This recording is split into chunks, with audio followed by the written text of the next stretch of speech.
Bismillahirrahmanirrahim. Innal hamdalillah nahmaduhu wa nasta'inuhu wa nastaghfiruh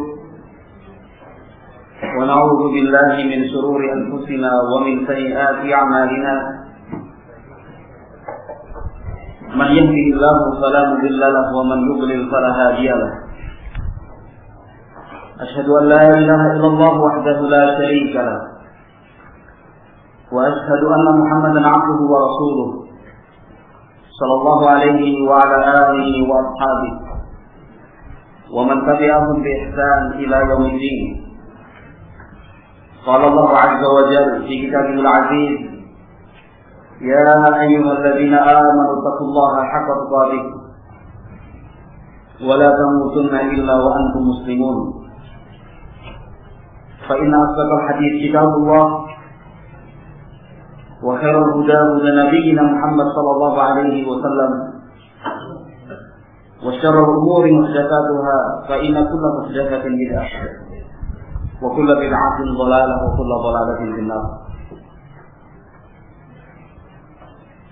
Ikhwati fillah rahimani wa rahmakumullah. Pada pembahasan petang tadi alhamdulillah sedikit banyak kita telah menangkap dan memahami beberapa hal penting terkait dengan al-bi'ah atau lingkungan, terutama lingkungan yang paling kecil sekupnya, yaitu keluarga, sebagai faktor terbesar yang akan mempengaruhi semangat seseorang di dalam menuntut ilmu agama.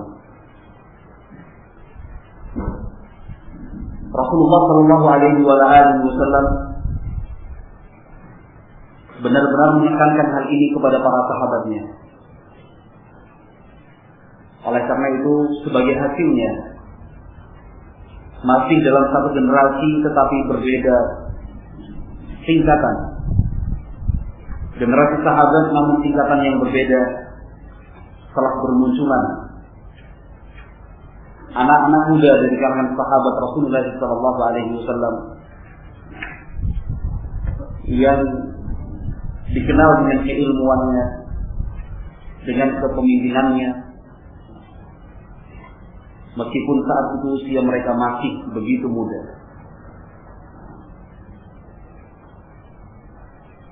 Al-Imam Ibnu Jauzi rahimahullah taala,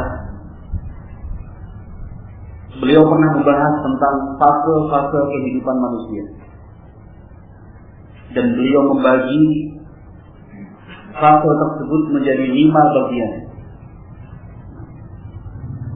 Yang pertama adalah ketika manusia pertama kali dilahirkan di dunia sampai dia mencapai usia baligh. Fase inilah yang dikatakan sebagai fase anak-anak. Kemudian fase yang kedua adalah ketika seorang anak telah mencapai usia baligh sampai genap berusia 35 tahun. Fase kedua ini dikatakan sebagai fase asy-syabab, usia muda.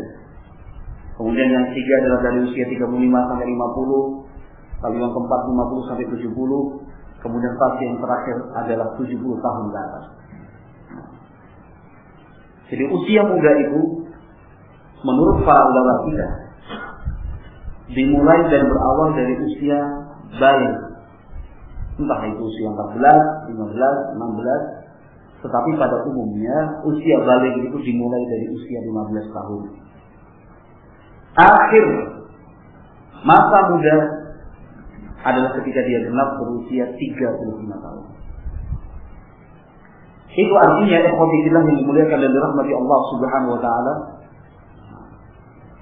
sabda-sabda Nabi Muhammad alaihi salatu wassalam yang terkait dengan kesempatan di usia muda itu secara langsung terkait dengan mereka yang berusia di bawah 35 tahun dan dimulai dan berawal dari usia baligh. Usia muda ini sangat penting.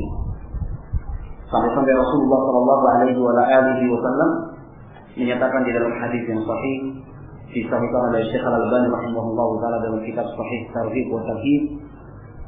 Kata Rasulullah sallallahu alaihi wasallam, "Iztanim khamsan qabla khamsin, syababaka qabla haramin ila akhir hadis."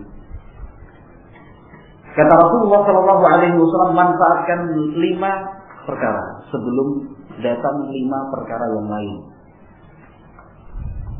Salah satu hal yang disebut Nabi Muhammad SAW, bahkan yang pertama kali disebut oleh Rasulullah SAW adalah syababaka qabla haramik. Manfaatkan masa mudamu sebelum datang masa tuamu. Masa muda ini sangat penting. Sampai-sampai Imam Ibnu Katsir rahimahullah taala ahli tafsir, beliau menjelaskan ayat Allah Subhanahu wa taala di dalam surat Al-Kahfi, "Innahum fityatun amanu bi rabbihim wa zidnahum huda." Mereka Ashabul Kahfi itu adalah kelompok fityah, yaitu asy-syabab, anak-anak muda. Kata Imam Ibnu Katsir rahimahullah taala, "Li'annahum aqbalu lil haqqi wa ahda ila sabil." Karena pada umumnya anak-anak muda itu lebih mudah untuk menerima al-haq, menerima kebenaran. Dan mereka pun, anak-anak muda tersebut, lebih cepat untuk menerima hidayah dari Allah Subhanahu wa taala. Oleh karena itu, kata Imam Ibnu Katsir rahimahullah taala, "Aktsarul mustajibin lillahi wa li rasulih sallallahu alaihi wasallam humus syabab." Oleh karena itu, di dalam sejarah perjuangan Nabi Muhammad alaihi salatu wassalam, yang paling banyak mayoritas mereka yang menerima seruan Allah dan seruan Rasulullah sallallahu alaihi wasallam adalah anak-anak muda. Adapun orang-orang tua dari kalangan Quraisy dan yang lain, mereka tetap memilih di atas kebatilan. Waliyadu billah. Ali bin Abi Thalib mati Islam dalam usia 10 tahun. Az-Zubair bin Al-Awwam radhiyallahu ta'ala anhu mati Islam dalam usia 16 tahun. Talhah bin Ubaidillah, Sa'ad bin Abi Waqqas masih berusia 8 tahun sudah. Mereka menyatakan Islam dan mereka siap dengan segala resiko dan konsekuensi. Dimusuhi, dibenci oleh orang-orang kafir, keluarga mereka sendiri. Utsman bin Affan masih Islam dalam usia 30 tahun. Usia 30 tahun itu masuk dalam kategori sebagai anak muda. Dan para ulama kita rahimahumullah, kalau kita baca biografi tentang mereka, mereka meninggalkan keluarga, kerabat dan kampung halamannya untuk mencari riwayat-riwayat hadis Nabi Muhammad SAW, belajar kepada masyayikh dan para ulama masih dalam usia yang sangat muda. Masih dalam usia yang sangat muda. Al-Imam Ahmad bin Hanbal rahimahullah ta'ala, Al-Imam Ahmad bin Hanbal rahimahullah ta'ala, beliau keluar untuk mencari ilmu hadis pertama kali dalam usia masih 16 tahun. Usia 16 tahun Al-Imam Ahmad bin Hanbal telah memulai perjalanan hidupnya di dalam mengejar riwayat-riwayat hadis Rasulullah sallallahu alaihi wasallam. Al-Imam Al-Bukhari rahimahullahu taala, Al-Imam Muslim, Al-Imam An-Nasa'i, Al-Imam Tirmidzi rahimahullah, mereka berangkat mencari ilmu hadis setelah mereka mencapai usia baligh rahimahullah. Sebelum mereka memulai untuk mencari ilmu hadis, riwayat-riwayat dari Rasulullah sallallahu alaihi wasallam, di mana mereka berada? Mereka berada di tengah-tengah keluarga mereka, di kampung halaman mereka, belajar secara langsung dari guru-guru agama di daerah tersebut, belajar dan menimba ilmu dari keluarga masing-masing rahimahullah. Mereka, para ulama kita, digambarkan oleh Imam Mansur bin Ammar rahimahullah ta'ala. Kata Mansur bin Ammar rahimahullah ta'ala tentang para ulama kita, yarhaluna min baladin ila baladin khairina fil ilmi kulla wadin. Mereka para ulama kita adalah yang selalu melaksanakan rihlah, perjalanan jauh dari satu negeri ke negeri berikutnya. Khairina fil ilmi kulla wadin.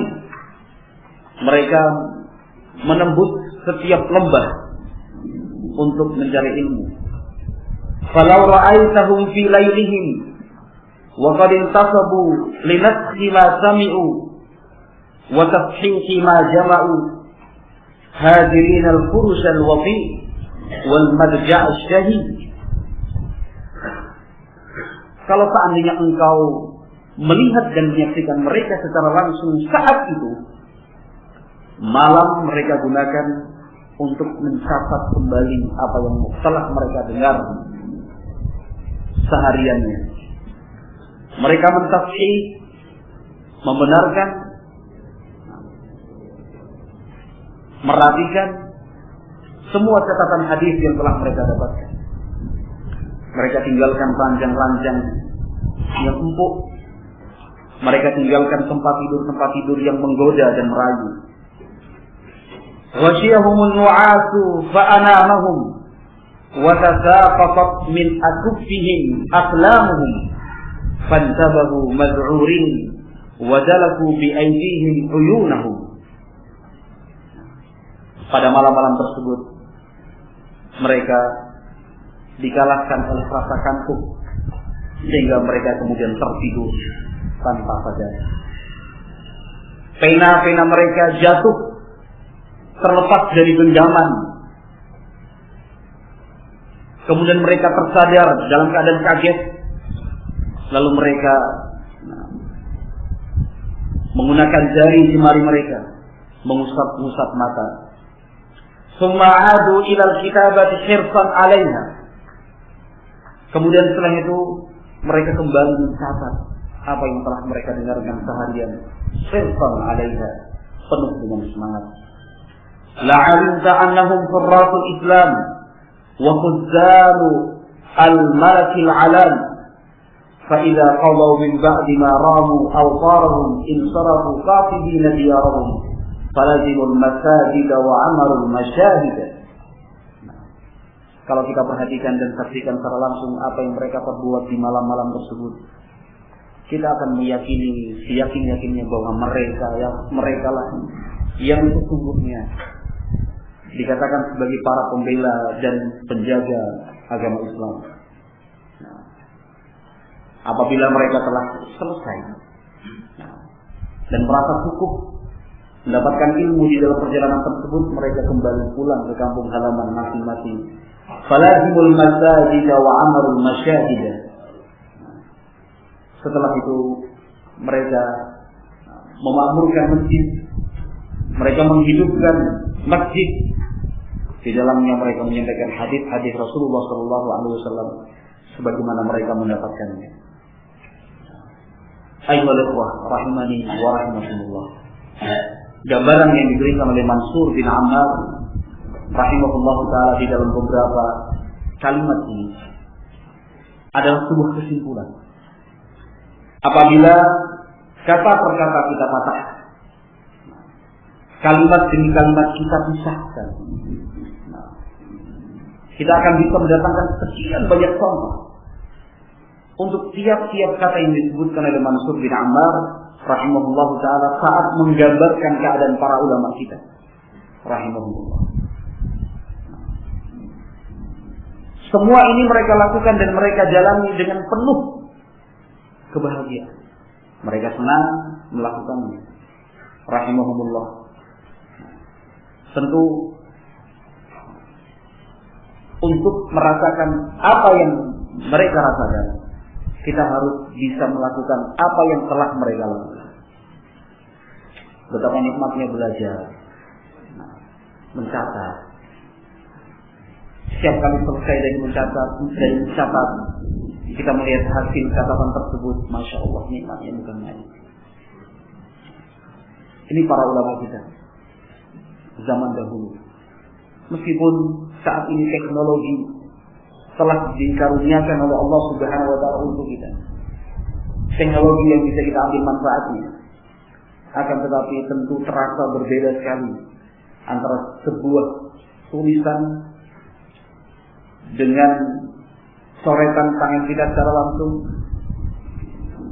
dibandingkan dengan tulisan hasil dari print sebuah alat yang bernama printer. Sangat berbeda sekali. Ada sebuah kepuasan tersendiri yang tidak bisa digambarkan dengan kata-kata. Saat kita mencatat hadis Rasulullah SAW dengan sabar tekun, menulis fawaid ahkam yang ada di dalam hadis-hadis tersebut. Ikhwati fillah yang dimuliakan dan dirahmati Allah Subhanahu wa taala. Nah, para ulama seperti yang digambarkan oleh Mansur bin Ammar tadi, mereka adalah pembela dan penjaga Islam yang sesungguhnya. Mereka adalah pejuang-pejuang sejati, rahimahumullah. Ikhwati fillah yang dimuliakan dan dirahmati Allah Subhanahu wa taala. Perjalanan ulama di dalam menempuh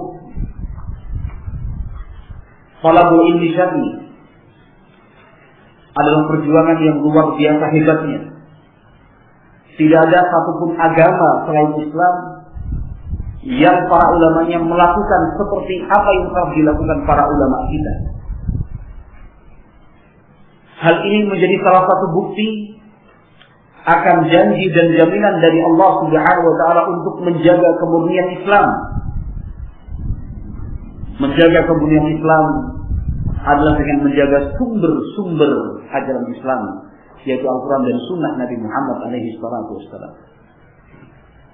Allah Subhanahu wa taala berfirman di dalam Al-Quran, "Inna nahnu nazzalna dzikra wa inna lahu lahafidun."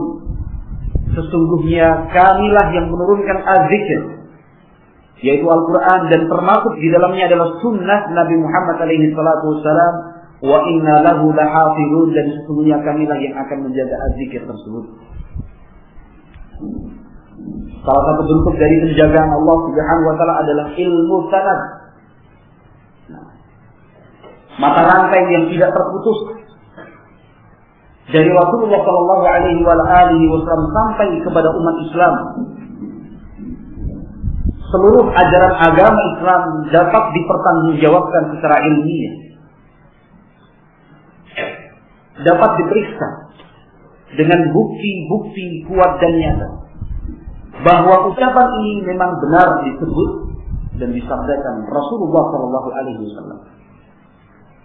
Dengan ilmu sanad kita pun bisa memastikan bahwa kata-kata semacam ini tidak pernah disabdakan oleh Nabi Muhammad SAW, sehingga jangan menisbatkan hadis itu kepada Nabi sallallahu alaihi wasallam. Dengan ilmu sanad kita akan bisa memastikan bahwa kegiatan semacam ini, perbuatan dan tindak laku seperti ini memang diajarkan serta dicontohkan Nabi alaihi wasallam ataukah tidak. Islam itu terjaga kemurniannya, janji dan jaminan dari Allah Subhanahu wa taala. Tidak ada seorang pun yang berusaha untuk menambahnya, kecuali pasti akan ada ulama yang dibangkitkan Allah membahas, menjelaskan bahwa hal tersebut hanyalah tambahan saja. Ikhwati fillah yang dimuliakan dan dirahmati Allah Subhanahu wa taala. Para ulama kita semacam Imam Muhammad bin Sirin rahimahullah taala yang diriwayatkan oleh Imam Muslim rahimahullah taala di dalam muqaddimah Sahih Muslim. Kata Imam Muhammad bin Sirin rahimahullah, "Laula al-isnad la qala man syaa'a ma syaa'a." Kalau bukan karena adanya ilmu sanad, tentu setiap orang akan berbicara semaunya. Ini ajaran Islam. Ini ibadah. Ini disukai oleh Kanjeng Nabi sallallahu alaihi wasallam. Setiap orang bisa berbicara apa mau, apa pendapat dan pikiran terserah. Tapi dengan adanya ilmu sanad, setiap orang berbicara atas nama agama dituntut apa dasarnya, mana referensinya, rujukan seperti itu dari mana kita dapatkan. Kamu mengatakan an-nadhafatu minal iman, Anda mengatakan an-nadhafatu minal iman, kebersihan itu bagian dari keimanan. Ini hadithun syarif, hadis mulia, dicetak menjadi sampul buku tulis. An-nadhafatu minal iman. Ditulis dan dilukiskan sebagai sebuah lukisan kaligrafi di dinding-dinding kelas, di dinding-dinding kantor, bahkan masjid. An-nadhafatu minal iman. Hadithun syarif. Kebersihan itu bagian dari keimanan. Dikatakan sebagai hadithun syarif. Hadis mulia. Mana buktinya bahwa Nabi alaihi salatu wasallam memang pernah mengatakan kalimat-kalimat semacam ini? Siapakah ulama yang meriwayatkan hal ini dari Nabi sallallahu alaihi wasallam? Dengan adanya ilmu sanad tadi, mata rantai riwayat, siapa yang meriwayatkan? Tidak ditemukan di dalam kitab-kitab hadis. Oh, kesimpulannya, an-nadhafatu minal iman itu haditsun mawdu'. Kebersihan bagian dari keimanan itu adalah hadis yang dipalsukan atas nama Rasulullah sallallahu alaihi wasallam. Maka jasa dan sumbangsih para ulama di dalam hal ini tidak bisa kita abaikan begitu saja. Dengan sebab keberadaan para ulama kita bisa menentukan hadis ini memang sahih ataukah tidak. Sepanjang umur mereka rahimahumullah, yang mereka kerjakan adalah memisahkan ini hadis yang sahih, ini hadis yang dhaif, ini hadis yang sabit, ini hadis yang ghairu sabit. Rahimahumullah, berulang-ulang kita doakan mereka, semoga Allah merahmati mereka semua. Tentu kita pernah mendengar percakapan yang dilakukan oleh Imam Abu Zur'ah dan Imam Abu Hatim. Mereka yang hidup sezaman sama ahlul hadis, ahli jarh wa ta'dil. Abu Hatim dan Imam Abu Zur'ah rahimahullah. Berdua mereka duduk selepas salat Isya. Salah seorang di antara mereka mengatakan wahai saudaraku, wahai Abu Hatim, maukah kita malam ini bermuzakarah, mengulang-ulang kembali riwayat-riwayat hadis yang pernah kita dapatkan? Mau. Tetapi yang kita ulang malam hari ini tidak semua hadis yang pernah kita dengarkan, tetapi khusus hadis-hadis dhaif, khusus hadis-hadis lemah yang kita sebutkan dari bab-bab fikih, mulai dari kitab taharah, kitab salat, kitab siyam, kitab zakat, kitab haji, kitab buyu, kitab jihad, sampai ila akhiril abwab, bab-bab fikih. Sepakat mereka berdua, Abu Hatim dan Abu Zur'ah. Mulai Abu Hatim rahimahullah ta'ala menyebutkan di dalam kitab taharah, hadithun haddatsanahu fulanan hadis ini dhaif sebabnya ini. Terus kitab taharah 1 2 3, kitab salat terus sampai akhir bab fikih. Al-Imam Abu Hatim rahimahullah ta'ala berhenti. Cukup. Semua yang diketahui oleh Imam Abu Hatim telah disebutkan. Giliran Abu Zur'ah memulai juga dari kitab taharah, menyebutkan hadis-hadis yang dhaif, tetapi bukan hadis yang disebutkan oleh Imam Abu Hatim. Luar biasa. Satu hadis, dua hadis, terus hadis dhaif yang disebutkan Abu Hatim berbeda dengan hadis dhaif yang disebutkan oleh Imam Abu Zur'ah. Selesai di penghujung malam, kata mereka, Abu Hatim, kira-kira apakah kamu yakin apa yang kita lakukan malam ini masih dilakukan oleh orang lain selain kita? Kata Abu Hatim, demi Allah, rasa-rasanya tidak ada lagi orang seperti kita. Itu 1000 tahun yang lalu. 1000 tahun yang lalu. Apalagi sekarang. 1000 tahun yang lalu saja mereka mengatakan dengan yakin tidak ada yang seperti mereka. Sekalipun ada, itu menunjukkan bahwa apa yang disebutkan oleh Imam Abu Hatim dan Abu Zur'ah adalah sesuatu yang sangat jarang sekali terjadi. Ikhwati fillah yang dimuliakan dan dirahmati Allah Subhanahu wa taala, ini semangat para ulama.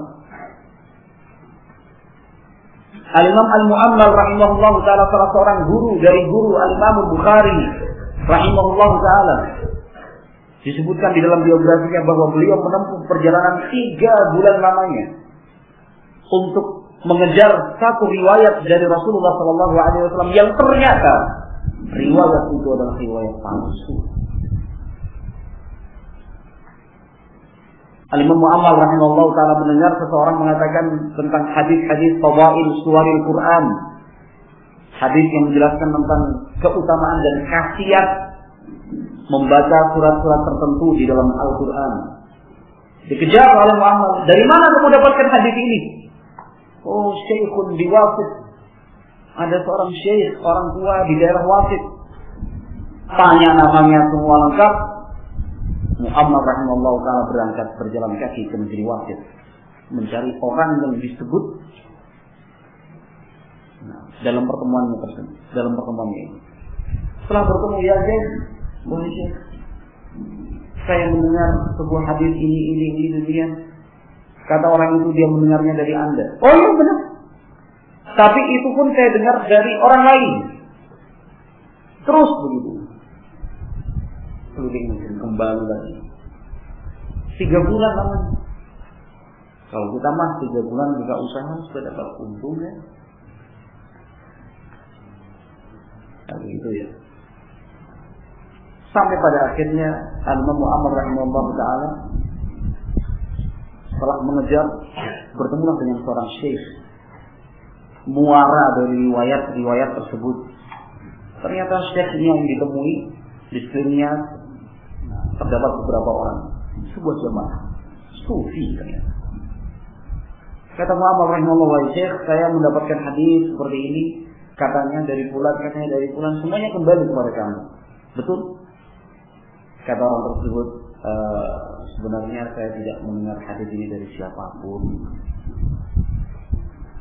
Hadis-hadis itu saya buat sendiri. Saya palsukan atas nama Nabi. Saya sedih melihat kaum muslimin. Mereka meninggalkan Al-Quran. Mereka tidak punya semangat untuk mempelajari dan membaca Al-Quran. Maka saya memasukkan hadis-hadis itu agar umat Islam punya semangat. Barang siapa membaca surat Al-Waqi'ah 33 kali,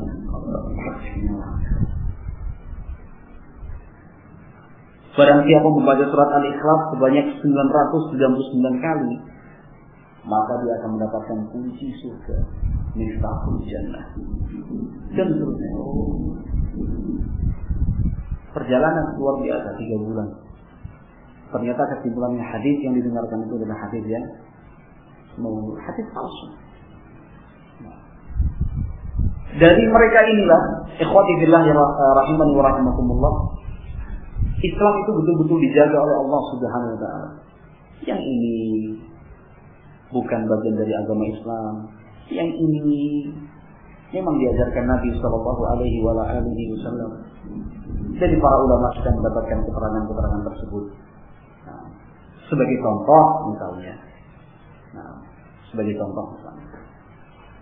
Ketika umat Islam, sebagian di antara mereka kaget saat mendengar penjelasan dari ulama ahli sunnati wal jamaah bahwa hukumnya haram menguburkan jenazah seseorang di dalam masjid. Haram gitu. Tidak boleh menguburkan seseorang di dalam masjid. Meskipun itu wasiat dari orang yang mewakafkan masjid itu. Wah ya piye? Gimana ya? Orangnya baik. Tanah dan bangunan ini wakaf dari orang itu. Tetapi sebelum meninggal dunia, orangnya berwasiat, tolong jenazah saya dikuburkan di depan. Ini kan wasiat, harus dikerjakan. Oh, diperinci dulu. Wasiat itu apakah sesuai dengan syariat ataukah tidak? Kalau wasiat itu sesuai dengan syariat Allah Subhanahu wa ta'ala, wajib dilaksanakan. Tetapi kalau wasiat itu bertentangan dengan syariat Allah Subhanahu wa ta'ala, wajib untuk ditinggalkan, tidak dilaksanakan. Ibu, wah ini sekarang masjid-masjid besar di pesisir utara itu rata-rata di dalamnya ada kuburan sunan dan kuburan kiai. Mulai dari Surabaya, Masjid Ampel, di dalamnya terdapat kuburan Sunan Ampel. Di Gresik.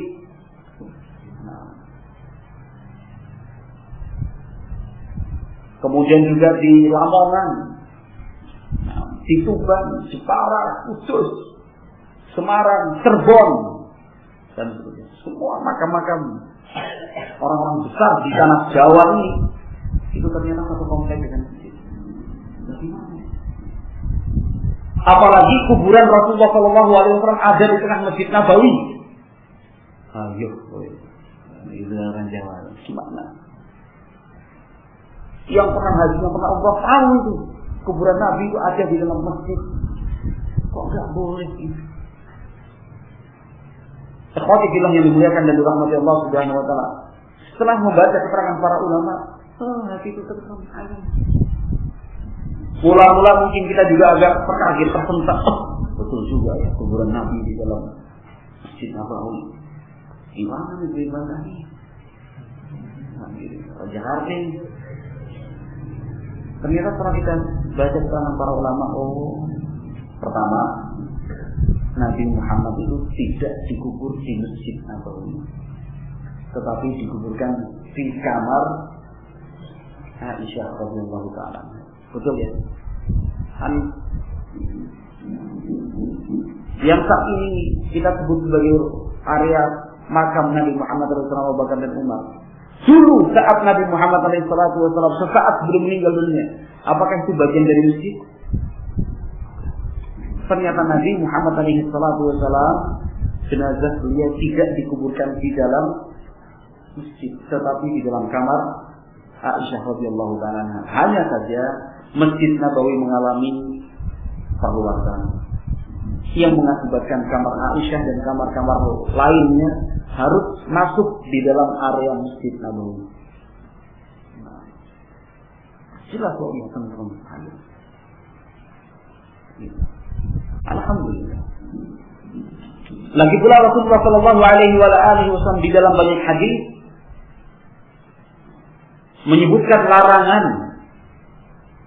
memakamkan seseorang di dalam masjid, kuburan di dalam masjid. Itu Nabi Muhammad SAW melarangnya. Maka ikhwati fillah yang dimuliakan dan dirahmati Allah Subhanahu wa taala, juhudul ulama, perjuangan dan pengorbanan serta sumbangsih para ulama tidak boleh kita abaikan begitu saja.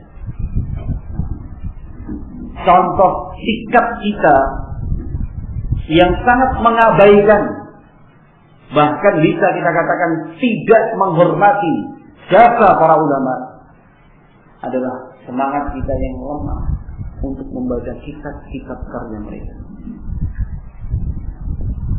Al-Imam Bukhari rahimahullah ta'ala membutuhkan waktu 15 tahun lamanya untuk menyusun dan menyelesaikan kitab Sahihul Bukhari. 15 tahun lama. Setiap hadis yang beliau tulis dan masukkan di dalam kitab Sahihul Bukhari selalu beliau mulai dengan salat istikharah 2 rakaat. Berdoa kepada Allah Subhanahu wa taala. Jadi kita bayangkan berapa ribu hadis, berapa kali 2 rakaat istikharah yang dilakukan Al-Imam Bukhari rahimahullah. Demikian juga Imam Muslim rahimahullah taala. Perjuangan besar itu yang mereka lakukan. Belum lagi melihat kitab-kitab tebal karya para ulama, Musnad Al-Imam Ahmad, Al-Bidayah wa Nihayah karya Ibnu Katsir rahimahullah taala, Tarikh, kitab Tarikh karya Imam Bukhari rahimahullah taala, kitab As-Siqat wal Majruhin karya Imam Ibnu Hibban rahimahullah taala, kitab Tahdzibul Kamal karya Imam Al-Mizzi rahimahullah taala, Kitabul Ilal karya Imam Ad-Daruqutni rahimahullah taala. Kitab-kitab tebal yang ditulis dengan penuh ketelitian. Bahkan sebagian ulama zaman ini mengatakan kekuatan komputer itu masih belum bisa mengalahkan kekuatan Al-Imam Daruqutni rahimahullah taala. Al-Imam Daruqutni rahimahullah taala. Ini semua warisan yang ditinggalkan mereka untuk kita. Nah, kalau kemudian kita tidak memiliki semangat untuk membaca kitab-kitab tersebut, Kitab isi saja katakan 20 halaman, 40 halaman, belum tentu setahun selesai. Kadang libur, ustadznya sakit, ustadznya datang, pesertanya juga giliran yang sakit. Mudah-mudahan tidak sakit hati. Demikian juga pesertanya belum selesai, bolong-bolong. Dan kitab-kitab yang bisa dikategorikan sebagai kitab-kitab yang ringkas. Belum juga kita masuk ke perpustakaan-perpustakaan Islam yang di dalamnya terdapat kitab-kitab besar karya para ulama kita rahimahullah. Kita perlu menghormati jasa-jasa mereka dengan membaca kitab-kitab tersebut. Di dalam kitab-kitab itu ada tuntunan dan petunjuk hidup. Apapun yang kita hadapi, telah, sedang, dan yang akan kita hadapi, itu semua telah dijelaskan oleh para ulama di dalam kitab-kitab mereka. Jauh sebelum ada alat transportasi yang bernama pesawat terbang. Jauh sebelum muncul alat komunikasi yang bernama telepon, tekstil, telegram, atau sekarang HP dengan segala macam jenis teknologinya. Jauh sebelum ini ada. Ratusan tahun yang lalu para ulama sudah membahas hukum-hukum fikih yang terkait dengan hal-hal seperti ini. Apa hukumnya melakukan akad taukil, mewakilkan kepada orang lain untuk menikahkan, akad jual beli dan sebagainya, padahal tidak bertemu. Ini semua dibahas dalam kitab-kitab fikih. Hanya saja karena kita kurang waktu untuk membacanya, atau mungkin karena kita juga tidak memberikan alokasi waktu, wallahu a'lam. Tetapi seperti itulah kenyataannya. Waktu yang kita berikan ternyata tidak cukup untuk membaca kitab-kitab tersebut. Untuk membaca kitab-kitab tersebut. Ikhwati fillah yang dimuliakan dan dirahmati Allah, padahal mereka untuk menempuh perjalanan seperti itu, menyusun sebuah hadis, menyusun sebuah kitab hadis, mereka telah memberikan pengorbanan yang luar biasa. Ada di antara mereka yang kencing darah, ada di antara mereka yang hampir tenggelam di lautan, ada di antara mereka 2 hari 2 malam tidak makan, ada di antara mereka yang akhirnya tinggal di dalam rumah, tidak keluar berhari-hari. Tidak keluar berhari-hari. Kenapa? Karena semua pakaiannya dicuri orang. Akhirnya tidak punya pakaian yang pantas digunakan untuk keluar. Ada di antara mereka yang harus memanggul barang-barang menjadi seorang portir, tukang angkut, hamal, hanya untuk mendapatkan upah agar bisa melanjutkan proses belajar talabul ilmi syar'i. Ada di antara mereka seperti Imam Ahmad, tulisannya bagus. Beliau menawarkan jasa kepada teman-temannya untuk menyalin. Tulisan beliau bagus, rapi. Selesai, beliau mendapatkan upah. Rahimahullah ta'ala. Dan itu terjadi. Dan dialami oleh para ulama kita rahimahullah. Maka salah satu karamah yang ditunjukkan dan diperlihatkan Allah Subhanahu wa ta'ala untuk umat ini,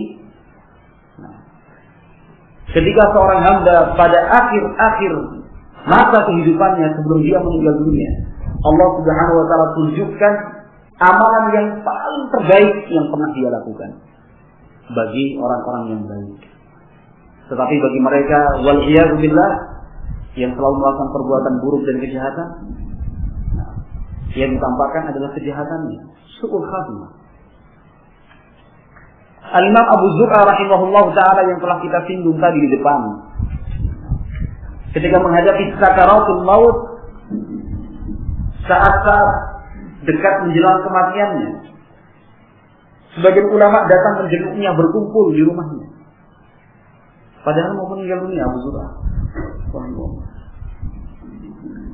Para ulama yang berkumpul saat itu, ulama yang mengatakan, coba talqinkan untuknya kalimat la ilaha illallah. Nabi Muhammad kan mengajarkan kita, kepada kita, apabila ada di antara saudara kita, di antara kita yang akan meninggal dunia, jangan lupa tuntun untuk mengucapkan kalimat la ilaha illallah. Sehingga kalimat terakhir yang diucapkan oleh dia sebelum meninggal dunia adalah kalimat la ilaha illallah. Tetapi siapa yang akan mentalkin Abu Zur'ah? Imam, ulama besar. Semuanya segan. Jangan saya tahu. Segan semua mentalkinkan kalimat la ilaha illallah kepada Imam Abu Zur'ah.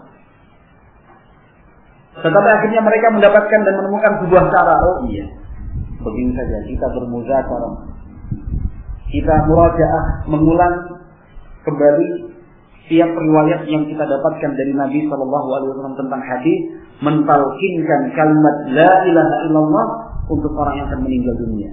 Lembut caranya, halus, tidak mengatakan Abu Zur'ah baca la ilaha illallah. Bukan seperti itu, tetapi akhirnya para ulama mengatakan haddatsana fulan dan fulan, masing-masing. Qala Rasulullah sallallahu alaihi wasallam lakinu mautakum la ilaha illallah. Talkinkan kalimat la ilaha illallah untuk orang yang akan meninggal di antara kalian. Setelah semuanya selesai mengucapkan hadis lengkap dengan sanadnya, apa kata Imam Abu Zur'ah? Dalam keadaan sakit seperti itu, kata Imam Abu Zur'ah rahimahullah taala, riwayat yang kalian sebutkan tadi kurang tepat. Kata Abu Zur'ah, ini sudah mau meninggal. Para ulama tadi yang inginnya mentalkinkan tetapi dengan cara membacakan hadis lengkap dengan riwayat, ternyata oleh Abu Zur'ah mengatakan apa yang kalian sebutkan tadi kurang tepat. Yang benar seperti ini, kata Abu Zur'ah. Haddatsana fulan an fulan an fulan an fulan dari fulan kemudian disebutkan perawi hadis. Sampai kepada Nabi alaihi salatu wasallam, qala Rasulullah sallallahu alaihi wasallam lakinu mautakum la ilaha illallah. Talkinkan orang yang akan meninggal di antara kalian dengan kalimat la ilaha illallah. Saat itu juga Abu Zur'ah meninggal dunia. Husnul khatimah, akhir kehidupan yang indah kan. Ditutup kehidupannya dengan membaca hadis yang berisikan kalimat la ilaha illallah lengkap dengan sanadnya sampai kepada Rasulullah SAW. Indah. Kalimat la ilaha illallah itu sebagai penutup hidup beliau rahimahullah taala. Setelah membacakan hadis lengkap dengan sanad dan riwayat. Husnul khatimah, su'ul khatimah itu sangat tergantung dari apa yang kita kerjakan sehari-hari ini. Tidak mungkin seorang hamba hanya berharap husnul khatimah, husnul khatimah, husnul khatimah. Dengan beraktivitas sehari-harinya jauh dari hal-hal yang bisa membuat dia meninggal dalam keadaan husnul khatimah. Meskipun hidayah dan kesesatan itu ada di tangan Allah Subhanahu wa taala, tetapi ikhtiar itu selalu ada. Selalu ada. Oleh karena itu, ikhwati billah yang dimuliakan dan dirahmati Allah, kita bisa memilih insyaallah. Dan itu adalah bagian dari ikhtiar dan usaha. Kehidupan kita ini akan diakhiri dengan apa? Husnul khatimah atau su'ul khatimah? Apabila yang kita inginkan adalah husnul khatimah semacam dan seperti apa? Apakah kita ingin husnul khatimah kita itu meninggal dalam keadaan sujud, dalam keadaan sholat? Sebagai tanda bahwa amalan dan ibadah yang paling kita cintai dan paling kita jaga saat hidup di dunia adalah sholat. Ataukah kita ingin meninggal dunia dalam keadaan husnul khatimah saat kita berpuasa sebelum berbuka? Beberapa detik, beberapa menit sebelum waktu berbuka tiba, kita meninggal dunia. Untuk menunjukkan sebagai bukti bahwa amalan yang paling kita cintai adalah berpuasa.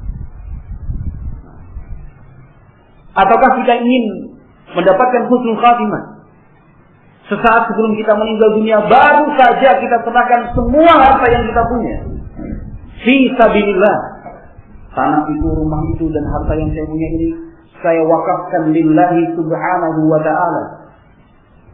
Dipersaksikan semuanya, dibuatkan surat hitam di atas putih, tanda tangan lengkap di depan notaris, semua. Nah, setelah diserahkan, sehari kemudian meninggal dunia. Husnul khatimah. Ataukah kita ingin mendapatkan husnul khatimah dalam keadaan sedang membaca Al-Quran, seperti yang dialami oleh sahabat yang mulia Utsman bin Affan radhiyallahu ta'ala, meninggal dunia dalam keadaan mushaf beliau dibasahi oleh tetesan darah beliau radhiyallahu ta'ala. Maka ikhwati fillah yang dimuliakan dan dirahmati Allah Subhanahu wa taala, bentuk-bentuk dan ragam husnul khatimah itu sangat tergantung dengan apa yang kita kerjakan saat ini. Sebagaimana su'ul khatimah, kebiasaan kita yang buruk, kebiasaan kita yang jelek dan berusaha kita sembunyikan, barangkali Allah munculkan sesaat sebelum kita meninggal dunia sebagai hukuman dari Allah Subhanahu wa taala untuk kita, wal iyadu billah. Oleh karenanya, ikhwati fillah yang dimuliakan dan dirahmati Allah Subhanahu wa taala, doa, harapan dan permohonan kita kepada Allah Subhanahu wa taala tidak pernah henti dan tidak pernah putus, agar kita selalu mendapatkan taufik, hidayah dari Allah Subhanahu wa taala, cinta kepada ilmu, cinta kepada majelis ilmu, dan cinta kepada ahlul ilmu. Demikian juga doa, permohonan dan harapan kita kepada Allah Subhanahu wa taala agar rasa rindu kita kepada ilmu tetap selalu terjaga. Agar rasa rindu kita kepada majelis ilmu dan ahlul ilmu itu tetap selalu ada, hidup, menyala dan membara di dalam hati.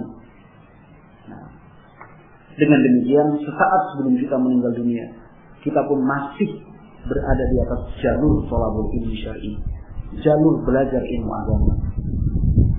Allahumma inna nas'aluka husnul khatimah wa na'udzubika min su'il khatimah. Allahumma tawaffana muslimin muhibbin bi sunnati nabiyyik wa talibin lil ilmi syar'i. Ya Allah, wafatkan kita semua, wafatkan kami semua ya Allah yang ada di sini ini dalam keadaan muslim, dalam keadaan cinta kepada sunnah Nabi-Mu ya Allah, dan dalam keadaan menuntut ilmu agama. Man salaka tariqan yaltamisu fihi ilman sahhalallahu lahu bihi tariqan ilal jannah. Barang siapa yang menempuh sebuah perjalanan untuk mendapatkan ilmu, maka Allah Subhanahu wa taala akan mudahkan untuknya surga. Surga Allah Subhanahu wa taala yang penuh dengan segala kenikmatan dan kelezatannya. Wallahu a'lam bishawab. Mudah-mudahan sedikit nasihat ini bermanfaat, dan semoga Allah Subhanahu wa taala berikan taufik untuk kita agar mampu mengamalkan apa yang telah kita dapatkan. Karena ilmu yang telah kita dengar, ilmu yang telah kita baca, dan ilmu yang telah kita ketahui menuntut kita untuk mengamalkannya. Nas'alullah as-salamata wal afiyah. Dan berikutnya adalah pertanyaan, wallahu a'lam bishawab. Subhanakallahumma wa bihamdik, asyhadu an la ilaha illa anta, astaghfiruka wa atubu ilaik. Walhamdulillahirabbil alamin.